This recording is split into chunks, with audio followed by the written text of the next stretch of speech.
blacks in this diaspora, either in Africa here or Western world, Asia, everywhere, this message go to you. Ibrahim Traoré have a beautiful message for you, so let's go and watch it. After that, let me tell you, Ibrahim Traoré is not ordinarily just a revolutionary leader.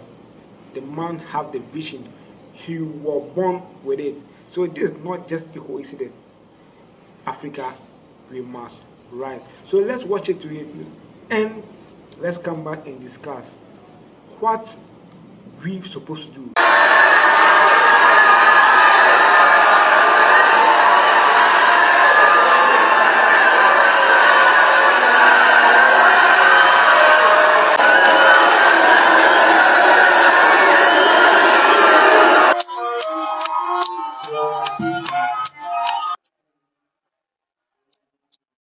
Hello comrades, hello dear brothers and sisters, and most sincerely, warmly welcome home to all who are gathered here today.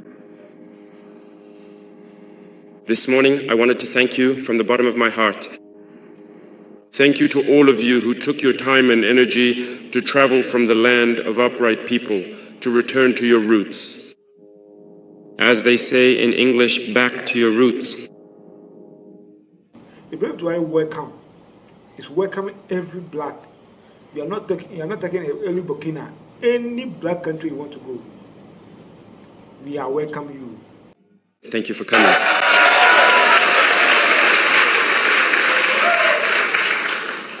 You have truly shown us the spirit of brotherhood. You have honored us, and I sincerely pray to God that He continues to bless you all, to grant you good health and the strength you need to keep coming back to your roots. May you always find support and encouragement here. Among you, there are elderly people, very elderly, who, despite their age, made the journey with you. I thank you deeply from the bottom of my heart, and may God continue to comfort you.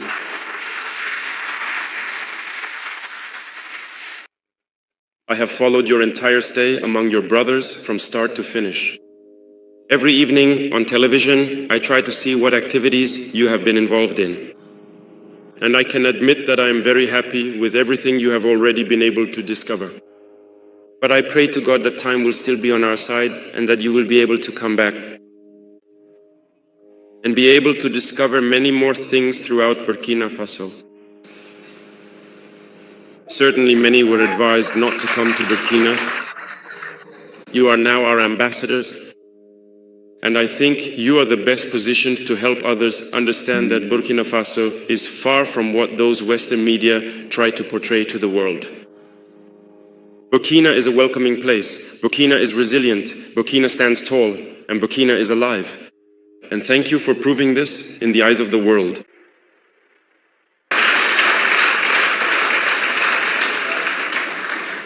I also sincerely commend you for your unwavering determination to support us in our ongoing struggle to support your brothers and sisters here in Burkina Faso by investing in every possible field. I discussed this with the Prime Minister just yesterday regarding the permanent residence card. Certainly, we had set conditions for obtaining the card, as well as other financial requirements.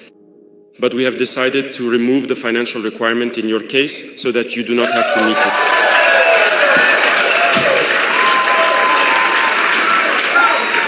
So for you, it will simply be a matter of fulfilling the requirements related to the card itself. For all the other conditions, you will be exempt. And thank you for leading the way for all those who wish to obtain this card, invest, and stay in Burkina. That being said, Burkina Faso is a country under construction. I think many opportunities have been presented to you. There are still many more opportunities. For example, the matter of radio and television. I can also assure you that I will do everything I can to support the creation of such a radio or television station here in Burkina Faso.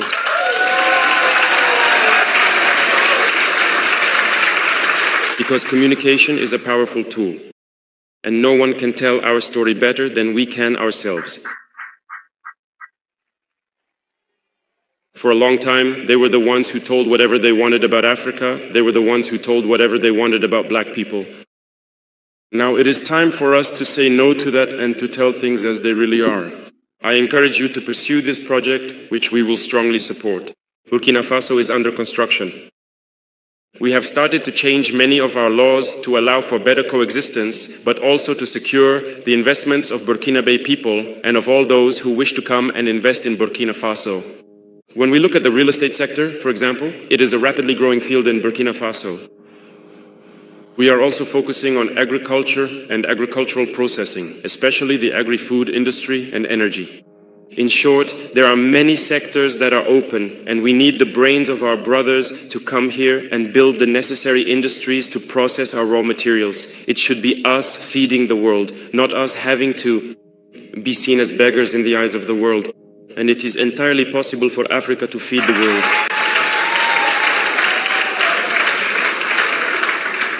I invite you to reflect, perhaps to come together, but I assure you that we will support you so that you can invest in key sectors in Burkina Faso that can be beneficial to you and to all your brothers here. And that is the very essence of our culture.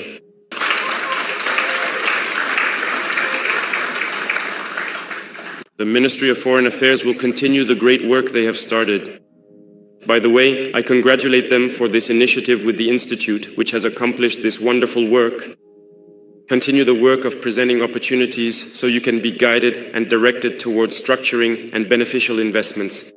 And we will continue to monitor this very closely so that you will not be disappointed with your investment in Burkina Faso. Acknowledge one thing. The struggle we are waging is tough, and it is a test of endurance. And you have decided to carry our message throughout the world. We are not fighting for Burkina Faso alone. We are fighting for Africa. We are fighting for black people. We are fighting for the dignity of Africa. We are fighting for the well-being of our people. And who fights for the dignity and well-being of its people also carries something in their heart. We stand wholeheartedly with all peoples who fight for justice, for equality, for well-being. And we are friends to all peoples who respect us and who respect our sovereignty and our dignity. And thank you for standing with us in this struggle we are waging. It is very difficult to wage this kind of struggle, and I know that you know this even better than I do. To see Africa awakening is truly a nightmare for some. But Africa is indeed awakening, and Africa will awaken.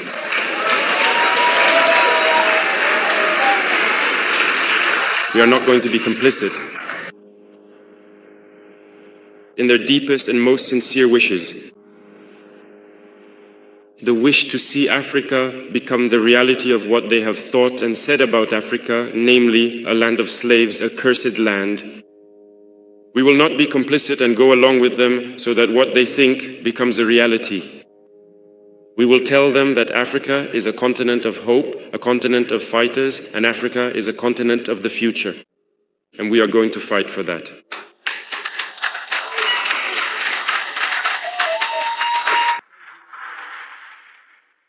Some will say that it is impossible for Africa to catch up, to wake up. We were told this when we wanted to take our country's destiny into our own hands. That it is impossible to do what we want. Others tried to discourage us.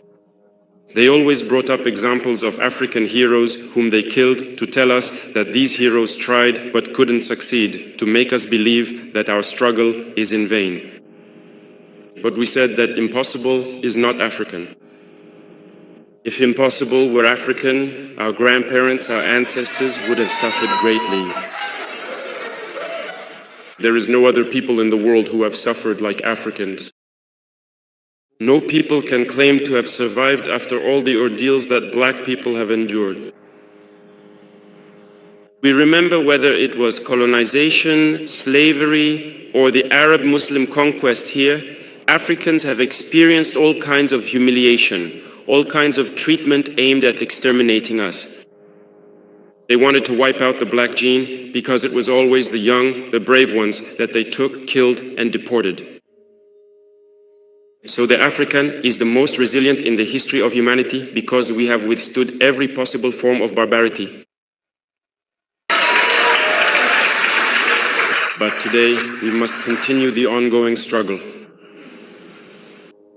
And that's why I want to thank you again for the fight you are leading, because the continent is still suffering. Look at what is happening in Sudan. Our black brothers are being exterminated. Look at what is happening in Congo. Look at how they are turning people against each other in the Sahel. Everywhere they manipulate black people so that we kill each other. They send weapons and we keep killing each other. This has to stop. And it is absolutely possible. And the first weapon we can use, that you can use, is communication. It's about explaining to black people where they come from, who they are, and where we can go. And it is absolutely possible, and I congratulate you, I encourage you in this fight. Wherever Africans gather, we must understand one thing. Only united can we go far. And we must find a way to unite, one way or another. And this responsibility falls more on the youth today, but also on the elders, who must be able to explain to the youth what they experienced in the past and how we should behave today in order to unite. I am counting on each and every one of you to continue this struggle wherever you are. Because today we are being fought not only by imperialism, which is trying by every means to make us disappear, but also by our own brothers, some who are servants of imperialism and others simply out of self-interest. Personally, I would say that there are many African heads of state who do not like me. There are many people out there who do not really appreciate me. Maybe it's because they're jealous. Maybe also I'm a threat to their master. Whatever the case, I don't hold it against them. And they pretend, when people meet them, they pretend to like me. But I know that there are many who do not like me. But our prayer is that God changes them deeply in their hearts. That God fills their hearts with love, not for us, but for their people. So that they love their people. And that they fight for their people. Because we will continue to preach the message so that their youth wakes up. And I pray to God that He puts love in their hearts, that they love their youth, that they love their people, and that they fight for the well-being of their people. Maybe through that, we too will benefit from a bit of love from them. And I pray to God that this may happen, and very soon that we may look in the same direction, see that we must fight for the well-being of our peoples, our youth, our continents, our countries. And through this, there is no other choice. We will unite. Because Africa is immensely rich, we have a huge market, and we have brilliant minds all over the world. And we will bring all our brilliant minds to work with us. Africa needs all its sons and daughters in order to develop. And you carry this message, you carry this fight. And we must do everything we can so that this fight succeeds, and as soon as possible. That is very important. Because you must see this fight succeed in a very short time. And it is indeed possible.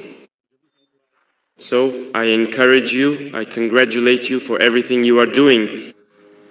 And before I conclude, I invite you at every opportunity to come back to Burkina Faso, because we are going to transform Burkina Faso, make Burkina an example so that people can see that it is possible.